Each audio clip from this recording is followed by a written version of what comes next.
তাহলে এখানে এসে দাঁড়াতাম না। আমি জানি না আমার কি হবে, কারণ আমরা তো এখনো স্বাধীন না। আসলে যদি আমাদের এই সরকার পদত্যাগ করে তাহলেই আমরা আসলে স্বাধীন নাগরিক হতে পারবো।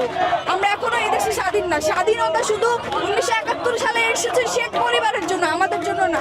কারণ আমরা এখনো বাক স্বাধীনতা পাই নাই, আমরা কথাই বলতে পারি না। কথা বলতে গেলে আমাদের ভয় পেতে হয়, আমাদের ভাবতে হয় যে আমাদের বাসায় যাওয়ার পর আমাদের কি অবস্থান হতে পারে, আমাদের ফ্যামিলির কি অবস্থান হতে পারে। এখন আর কেউ ভয় পায় না। এতগুলো মানুষ এভাবে রাস্তায় নেমে তার পদত্যাগ হচ্ছে তো না, সে নিজের জন্য নিজেই যায়। এই পদত্যাগ এই